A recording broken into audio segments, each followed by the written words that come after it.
Fabrice Eboué, bonjour.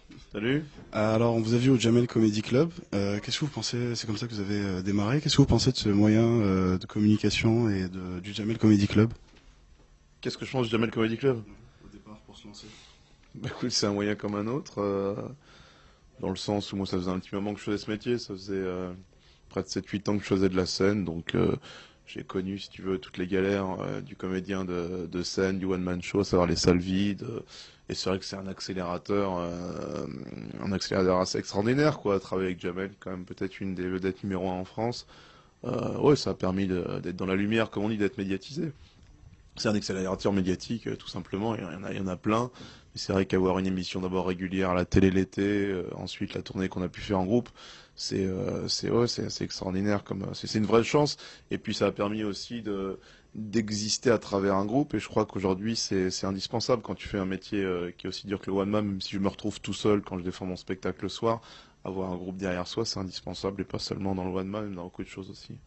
Aujourd'hui, vous faites partie des nouveaux flingueurs de la télé, Critique, Van. Est-ce que vous assumez complètement le rôle à 100%? D'abord, j'en fais plus partie dans le sens où la télé, j'en ai fait maintenant il y a plus d'un an, j'ai arrêté. Ça a été une expérience pour moi. D'abord, ça m'a fait découvrir un monde assez intéressant. Ça m'a permis d'approcher certaines personnes. Ça m'a permis notamment de prendre contact avec Laurent Ruquier aujourd'hui, d'être tous les jours sur Europe 1, où ça se passe vraiment bien.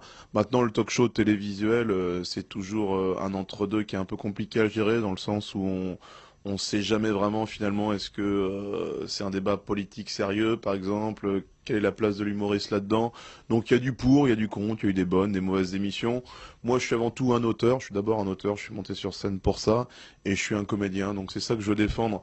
La télé c'était uniquement un vecteur médiatique pour moi, c'est indispensable aujourd'hui quand tu fais ce métier d'avoir un vecteur média pour remplir tes salles, c'est ce qui m'a permis d'exister, et donc je crache pas dessus du tout. Simplement aujourd'hui j'ai envie de faire essentiellement, maintenant que j'ai acquis un petit niveau de notoriété, je peux avoir un bouche-oreille qui se lance, etc. C'est pour ça que mes salles sont pleines. Et aujourd'hui, je vais aller à fond dans mon métier. J'ai écrit une série pour le Jamel Comedy Club qui arrivera cet été sur Canal aussi. Donc il y a plein de choses qui arrivent, si tu veux, mais aujourd'hui, je privilégie mon métier d'auteur et de comédien. Et si je viens à la radio tous les matins, c'est parce que je prends un grand plaisir à le faire, que c'est spontané, et que là, au moins, il n'y a pas d'ambiguïté. On sait qu'on est là pour être drôle et rigoler. Vous parlez d'humour, peut-on rire de tout? Ouais, évidemment, moi je fais partie de ceux qui pensent qu'on peut rire absolument de tout. Sans aucun bémol, sans aucune exception, non, pour moi on peut rire de tout, ouais. Bah, écoutez, je vous remercie du temps que vous nous avez accordé à J'aime en débat. Est-ce que vous aurez un petit mot pour J'aime en débat, pour un petit encouragement? Je sais pas ce que c'est, donc... C'est la tribune étudiante de l'ESC Grenoble.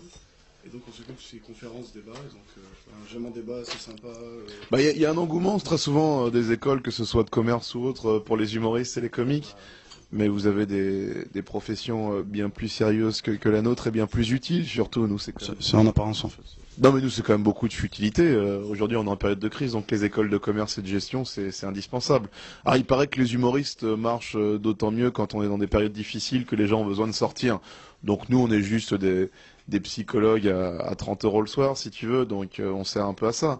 Mais bon, c'est vous qui êtes là pour redonner le moral aux gens plus que nous, parce que rigoler on peut le faire entre potes. Donc moi je suis toujours enchanté et surpris que des gens payent 20-30 € pour venir me voir. Et je remercie toujours le public parce que je trouve ça extraordinaire, voilà. Mais c'est pour ça que j'essaye aussi dans un spectacle humoristique, j'essaie d'amener toujours autre chose, c'est un propos de société, etc. Parce que je pense que le rire tout seul, ça ne suffit pas.